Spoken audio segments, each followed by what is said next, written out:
지성과 미모를 두루 갖춘 여자 아나운서는 오랫동안 완벽한 신부감이라는 수식어와 함께 많은 이들의 선망의 대상이 되어 왔습니다. 그만큼 그녀들의 결혼은 대체로 탄탄하고 안정적일 것이라는 기대를 모으곤 했죠. 하지만 현실은 언제나 기대를 배신하는 법. 완벽한 결혼이라는 환상은 때로는 산산조각 나고 그 뒤엔 회복 불가능한 감정의 파편만이 남기도 합니다. 지금 좋아요 한번 눌러주시고, 겉으로는 남 부러울 것 없던 결혼이었지만 결국엔 속까지 탈탈 털리고 쓰디쓴 이혼을 겪어야 했던 여자 아나운서 티오피사, 그 충격적인 이야기의 막을 열어봅니다. 사위는 야심 없이 남편의 그늘만 쫓다가 결국 자신의 경력마저 잃어버린 김경란 전 아나운서입니다. 2001년 KBS 공채로 입사한 김경란은 교양과 예능을 오가며 엘리트 이미지로 안착했고, 입사 7년 만에 KBS 9시 뉴스의 메인 앵커 자리에 오르며 입사 동기 중 가장 화려한 커리어를 자랑했습니다. 과거 졸업사진이 퍼지며 성형 의혹이 일었지만 그는 민낯 셀카를 공개하며 이건 메이크업의 힘이라고 항변했고 당당한 여성상으로 지지를 받았습니다. 그러나 그런 김경란은 배우 송재희와의 연애를 마무리한 직후 당시 새누리당 국회의원이었던 김상민과 단 3개월 만에 초고속 결혼에 돌입하며 정치인 내조 아내로 급선회합니다. 유명 아나운서와 초선 정치인의 결혼은 많은 이들의 관심을 받았고 마치 대본이라도 있는 듯 두 사람은 결혼식 축의금 1억 원 전액을 남수단 어린이들에게 기부하며 선한 영향력의 아이콘처럼 등장했습니다. 하지만 동화는 오래가지 않았습니다. 신혼의 달콤함은커녕 김경란은 남편의 재선을 위해 전국 유세 현장을 동분서주했고 결과는 낙선. 김상민은 의원 배지를 내려놓은 후 사실상 무직자가 되었고 종교라는 얇은 신앙심만으로 버티던 부부의 사이는 결국 무너지고 말았습니다. 3개월 연애, 3년 결혼. 속전속결의 끝은 조용한 파국이었습니다. 당시에는 성격 차이라는 흔한 핑계를 댔지만 뒤이어 김상민이 주변에 경제적 곤궁을 호소했다는 보도가 나오며 진짜 이유가 더 뚜렷해졌죠. 결혼을 위해 방송을 접었던 김경란은 결국 다시 방송으로 복귀했고 이혼한 사람들을 한데 모은 예능 프로그램에 출연하며 자신의 파란만장한 결혼 생활을 소재로 소비하기 시작합니다. 오랜만에 카메라 앞에 선 그는 조금만 더 참으면 괜찮아질 거라 생각했지만 결국 나만 무너졌다고 털어놨지만 정작 방송 후 언론은 그의 진심보다 김경란, 쇼윈도 부부였나 거짓골된 전 아나운서 따위의 자극적인 제목만 남겼습니다. 결국 그는 방송이 끝난 후 또 한 번 언론 플레이의 희생양이 되었고 해명 기사로 자신의 진심을 다시 전해야 했습니다. 혹시라도 정치인의 아내가 되어 현강공주가 되겠다는 환상을 품고 있는 이들이 있다면 꼭 기억하시길 바랍니다. 롤모델로 삼을 인물은 김경란이 아니라 시몬 드 보부아르 같은 존재여야 한다는 것. 내조의 여왕이 되려다 자신까지 잃고 싶지 않다면 말입니다. 3위는 사랑보다 골프를 더 소중히 여긴 남편 덕분에 골프 PTSD를 얻었다는 윤지영 전 아나운서입니다. 천혜양 종합건설 윤종국 회장의 딸로 금수저 출신이자 SBS에서 TV와 라디오를 종횡무진하며 활약했던 윤지영 아나운서는 한때 똑 부러지는 엘리트 여성의 전형으로 주목받았습니다. 그녀의 남편 이정욱 대표 역시 학벌과 집안 모두 흠잡을 데 없는 조건의 소유자였기에 두 사람의 결혼은 명문가의 만남으로 불렸죠. 결혼 생활 초반만 해도 별일 없었습니다. 하지만 그 별일 없음이 15년을 넘기지 못했고 조용하던 부부의 서사는 불륜이라는 자극적인 단어로 덧칠되기 시작합니다. 운동을 즐기던 남편 이정욱 대표가 특히 열정을 쏟았던 건 다름 아닌 골프. 그런데 그 열정의 방향이 문제였습니다. 이정욱이 함께 라운딩을 즐긴 상대는 골프계에서 이름값 제대로 하던 신나 송프로. 윤지영 아나운서는 남편과 송프로 사이에 단순한 스포츠 이상의 관계가 있었음을 직감하고 결국 송프로를 상대로 위자료 청구 소송을 제기하게 됩니다. 불륜의 실마리는 두 사람이 주고받은 문자 메시지에서 시작됐습니다. 남편이 송프로의 집 주소는 물론 단지 출입번호까지 숙지하고 있었다는 점에서 골프는 핑계라는 확신을 갖게 된 윤지영. 한때 남편 뒷바라지를 위해 SBS 아나운서직까지 내려놨던 그녀에게 돌아온 건 신뢰의 붕괴와 씁쓸한 배신감뿐이었습니다. 하지만 그녀는 아이를 생각해 가정을 쉽게 무너뜨릴 수는 없었고 법적 절차에 들어가기 전 남편에게 이 이상은 없다는 마지막 경고를 던집니다. 이정욱은 두 번 다시 송프로와 연락하지 않겠다는 각서를 작성하며 고개를 숙였고, 송프로 또한 그가 유부남인 줄 몰랐다며 슬그머니 빠져나가려 했습니다. 그런데 그 반성, 지나치게 간편하지 않았을까요? 남편의 귀가 시간이 점점 늦어지자 불길함을 느낀 윤지영은 조용히 송프로의 아파트 주차장을 찾아갔고, 그곳에서 기막히게도 남편의 차량을 발견합니다. 이쯤 되면 골프라는 단어만 들어도 혈압이 오를 법하죠. 결국 더는 참지 못한 윤지영은 5천만 원의 위자료를 청구하는 소송에 돌입했고, 송프로는 여전히 그가 먼저 찾아왔다는 입장을 고수했지만 법원은 주차장 체류 시간 등 여러 정황을 바탕으로 윤지영의 손을 들어줍니다. 결론적으로 윤지영 아나운서에게 골프는 단지 스포츠가 아닌 가정을 무너뜨린 불쾌한 트라우마로 남게 되었습니다. 그리고 이 사건은 우리에게 골프채를 휘두르기 전에 인간관계부터 고추 세워야 한다는 교훈을 남깁니다.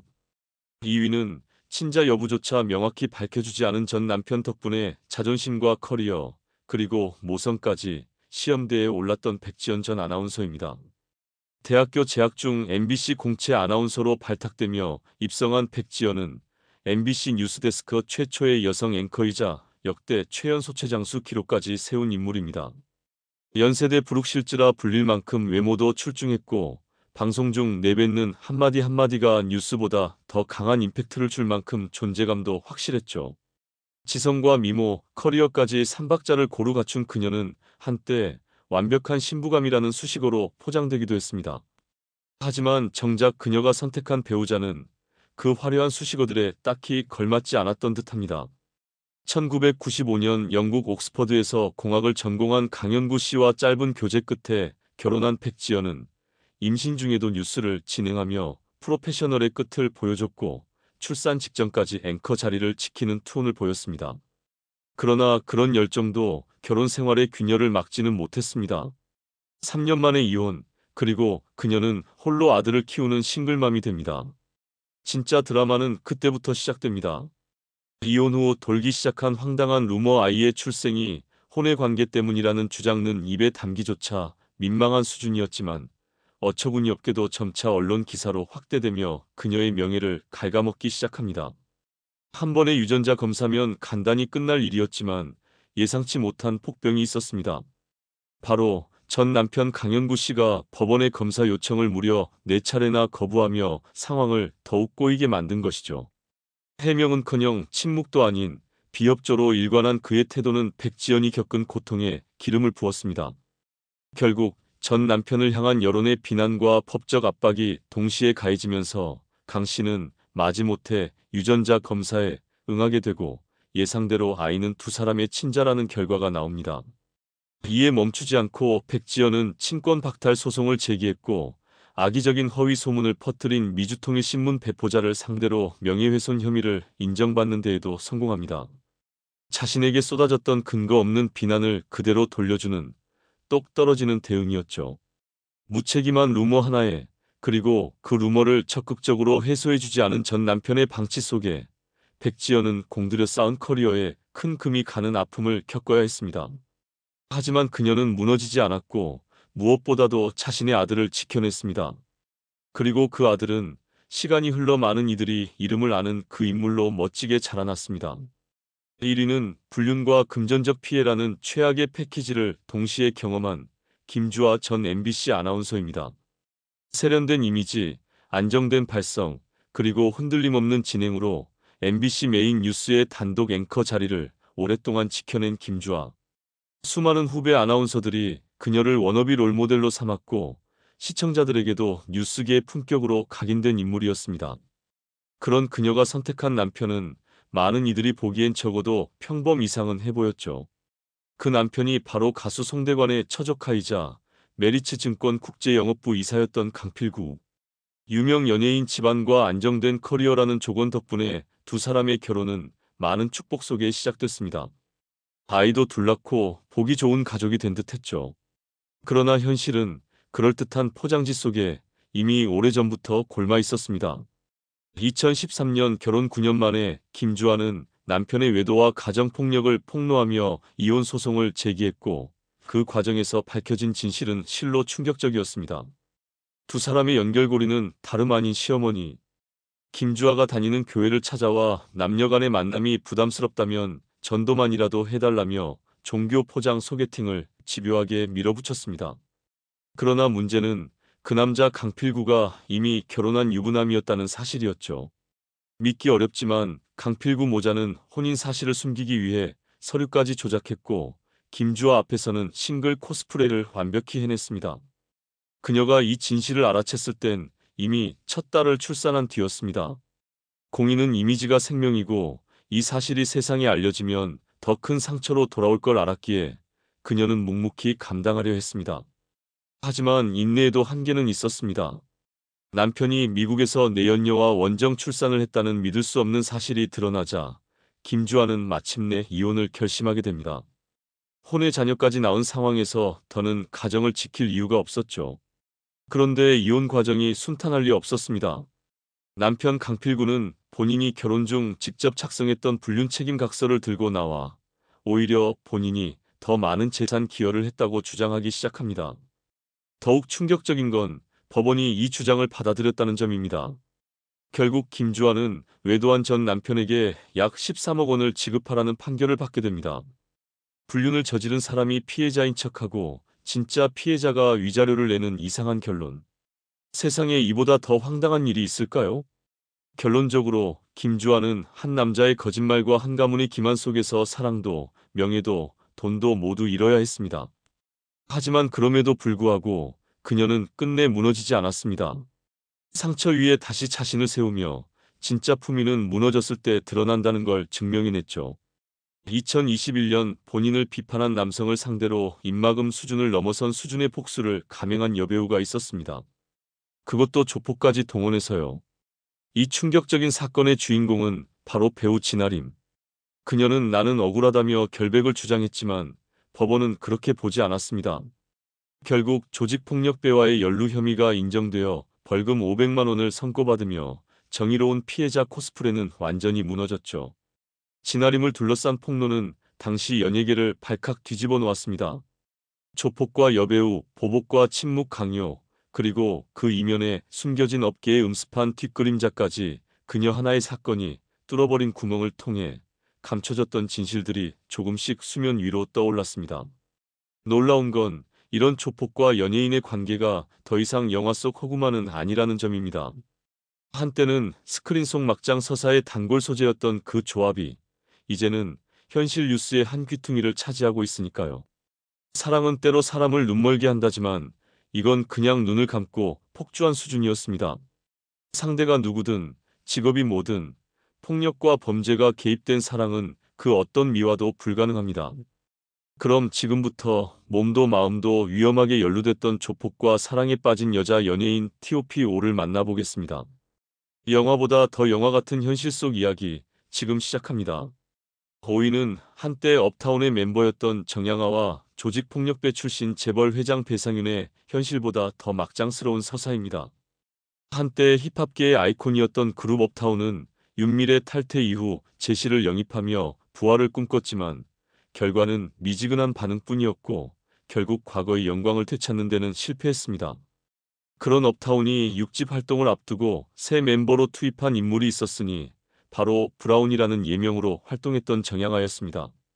정양아는 당시 소속사 대표이자 프로듀서였던 정연준과 2년간 연인 관계를 이어갔고 결혼설까지 흘러나왔지만 예상 가능하게도 결국 결별 소식만 남긴 채 연예계를 조용히 떠났습니다. 그 이후 긴 침묵 끝에 세간의 이목을 다시 끌게 된 건 놀랍게도 배상윤의 해외 도피 사건을 통해서였습니다. KH그룹 배상윤 회장은 과거 강남 한복판을 들썩이게 만든 팔레스 호텔 난투극의 주역으로 난초파와 신영광파를 오가던 조폭 출신이었습니다. 하지만 영화처럼 스토리는 반전되죠. 그는 이후 하얏트 호텔과 알펜시아 리조트를 인수하며 자산 4조 원 규모의 KH그룹 회장 자리에 올라 재벌 조폭이라는 한국형 막장 드라마를 실사로 찍기 시작합니다. 문제는 사생활입니다. 배 회장은 조명박물관 관장이자 첫 번째 아내인 구한나 씨와 결혼 중에도 업타운 출신 정양화와 내연 관계를 이어갔고, 심지어 2022년에는 그녀가 미국에서 딸을 출산하자 공식적으로 두 번째 아내로 받아들입니다. 이쯤 되면 누가 법적 아내고 누가 정부인지조차 헷갈리는데, 다행인지 불행인지 첫째 부인 구한나는 동서를 둔 건 기분 나쁘지만 대신 필룩스 조명회사의 실질적 대표 자리를 넘겨받았다며 절충안을 받아들입니다. 덕분에 배 회장은 첫 아내 눈치를 덜 보며 한국 귀국이 가능해졌지만, 불과 얼마 지나지 않아 4천억 원대 배임과 650억 원대 횡령 혐의로 또다시 해외로 출행랑을 쳐야 했습니다.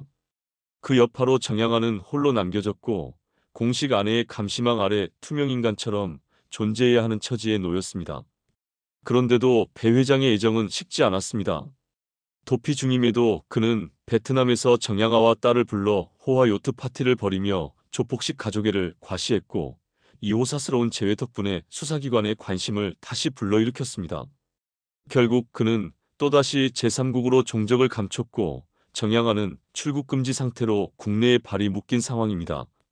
연예계와 조폭, 불륜과 재벌, 탈세와 도피, 그 어떤 드라마 작가도 이렇게까지 복잡하게는 못 씁니다. 현실이 이긴 셈이죠.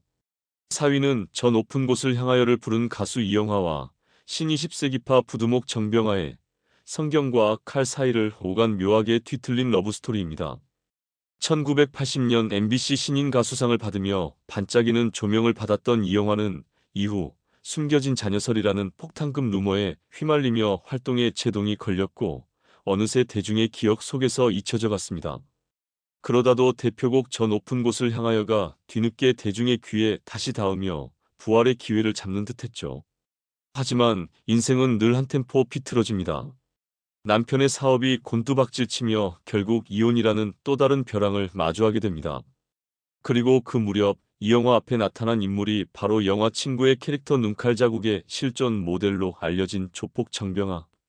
과거 온갖 전과를 등에 업고 신20세기파의 부두목 자리까지 오른 그는 놀랍게도 자신의 거친 삶을 회개하고 이제는 평화로운 길을 찾고자 한다며 그녀 앞에 나타납니다. 그 변화의 첫걸음은 놀랍게도 신학대학 입학. 전직 조직폭력배가 성경책을 들고 교회 강단에 서기까지, 그 배경에는 바로 이영화가 있었다는 후문입니다. 사랑의 힘은 때로 무모하고 종종 믿기 어렵지만, 여기서는 실제로 조폭을 전도사로 바꾸는 기적을 일으킨 셈이죠. 하지만 이 이야기를 들은 대중이 감동보다 의심을 먼저 품는 것도 무리는 아닐 겁니다. 칼에서 성경으로, 조직에서 교회로. 그렇게 급전직하의 변신이 과연 진정한 회개였을까요? 아니면 또 하나의 스토리텔링이었을까요?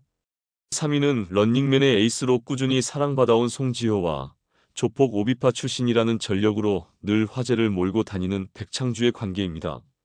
송지효는 2003년 여고괴 담삼로 스크린 데뷔를 했지만 연기력 논란이라는 씁쓸한 꼬리표 덕분에 한동안 조명 밖에 머물렀습니다. 그러나 색즉시공이와 쌍화점에서의 파격적인 이미지 변신으로 화제를 불러일으키며 묘하게도 노출과 함께 존재감을 되찾았죠. 그리고 2010년부터는 런닝맨을 통해 국민 여동생에서 국민 누나로 자리매김하며 전성기를 맞이합니다. 하지만 2012년 그런 그녀의 뒤편에서 언론 카메라에 잡힌 장면 하나가 대중의 시선을 단박에 바꿔놓습니다. 바로 당시 소속사 CGS 엔터테인먼트 대표였던 백창주와의 은밀한 데이트 장면이 포착된 것이죠. 결국 두 사람은 열애 사실을 인정하게 됐지만 상대가 단순한 대표가 아닌 오비파 전력자라는 점에서 파장은 컸습니다. 백창주는 단순한 엔터업계 CEO로 포장되기엔 이력이 만만치 않습니다. 조폭 양은이파 부두목이던 아버지 밑에서 자란 그는 젊은 시절 오비파 활동에 몸담았고, 그룹 터보의 김종국과 김정남이 속했던 스타뮤직에서 권승식 대표와 함께 주먹질 매니지먼트를 주도하며 악명을 떨쳤습니다. 실제로 김종국이 지하실로 끌려가 맞았다는 이야기는 업계에서는 전설처럼 회자되며, 소속사 탈퇴를 막기 위해 협박은 기본, 폭행은 옵션이었던 시절이 존재했죠. 공익근무 요원으로 빠졌던 그의 허리디스크가 단순한 건강 문제가 아니었다는 소문도 이 시기와 맞물려 다시 고개를 들었습니다. 뿐만 아니라 백창주는 이후 권상우의 매니저로 활동하다 권상우가 소속사를 옮기려 하자 사생활을 빌미로 협박을 감행했고, 결국 이 일로 실형을 선고받았습니다. 연예계는 조용한 전쟁터라는 말이 이보다 적합할 수 있을까요? 그렇기에 송지효가 소속사 계약 만료 후 백창주와의 관계도 정리한 것을 두고 이 연애가 진심이었는지 아니면 업계의 어두운 압박 속에서 나온 울며 겨자 먹기였는지는 여전히 미스터리로 남아 있습니다. 사랑이었다면 참 험난했고 비즈니스였다면 참 잔혹했겠죠. 2위는 내 남편과 결혼해줘로 화려하게 복귀한 배우 박민영과 성남 마피아파의 금융 브레인으로 불리는 강종현입니다. 박민영은 거침없이 하이킥을 통해 대중의 시선을 사로잡으며 특유의 사랑스러움과 조각 같은 외모 덕분에 단숨에 로코 장르의 여신으로 자리 잡았습니다. 물론 그 완벽한 얼굴이 시간의 선물만은 아니었다는 사실이 과거 성형전 사진 유출로 들통났을 때는 잠시 곤욕을 치렀죠.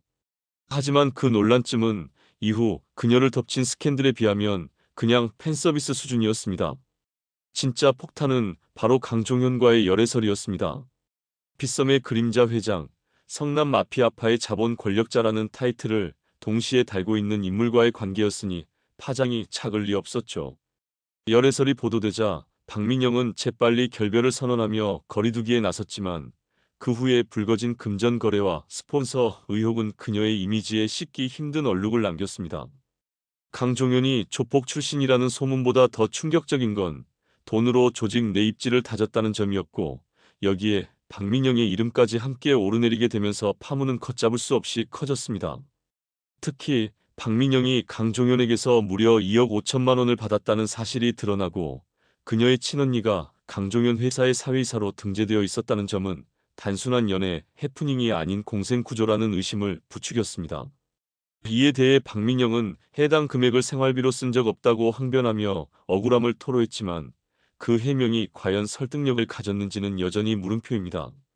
강종현 측에서는 박민영에게 준 건 생일날 선물한 샤넬백 하나뿐이라며 본인의 논란은 본인만 감당하겠으니 그녀는 더 이상 상처받지 않길 바란다고 연애의 미학을 읊었지만 이미 여론의 시선은 냉담했습니다. 로맨스의 여왕이 어느 날 재벌 그림자의 뮤즈로 떠오르게 된 이 사건은 연예계와 자본 권력의 연결고리가 얼마나 복잡하고 위태로운지를 보여주는 대표적 사례로 남게 되었습니다. 1위는 조폭과 여배우라는 조합이 이토록 잊히지 않는 전설로 남은 사례, 바로 이휘양과 김두조의 이야기입니다. 1981년 MBC 공채 탤런트로 데뷔한 이휘양은 이듬해 전국 조직폭력계에서 악명 높은 이름으로 통했던 김두조와 결혼했습니다. 당시만 해도 미모의 배우가 조폭과 결혼했다는 소식에 대중은 충격을 감추지 못했죠. 하지만 그 이후의 전개는 모두의 예상을 빗나갔습니다. 김두조는 결혼과 동시에 갑작스러운 갱생 모드에 돌입하며 기적 같은 전향을 보여주었기 때문입니다. 독실한 기독교 신자인 이휘양 덕분인지 김두조는 어느 순간부터 신앙에 몰두하며 자선 활동에 열중했고 이후엔 체육관과 헬스장을 운영하며 성실한 가장 코스프레에 성공했습니다. 그렇게 범죄자에서 성자 이미지로 급선회한 그는 생전에 무려 40억 원 상당의 부동산과 문화재를 대학에 기증하는 기염까지 토해내며 미담 제조기에 정점을 찍었습니다. 덕분에 이휘양 역시 조폭 아내에서 남편을 바꾼 여인이라는 이미지로 다시 태어났습니다. 흥미로운 건 김두조의 이 훈훈한 이미지 변신이 그와 과거를 공유했던 또 다른 인물, 유퉁에게도 자극제가 되었다는 점입니다. 한때는 어둠 속을 헤매던 인물들이 하나둘 새 삶을 찾는 모습은 마치 어떤 심파극처럼 전개되었죠. 김두조는 이후 별다른 구설수 없이 가족과 조용히 살아가다가 폐암으로 세상을 떠났습니다. 향년 64세.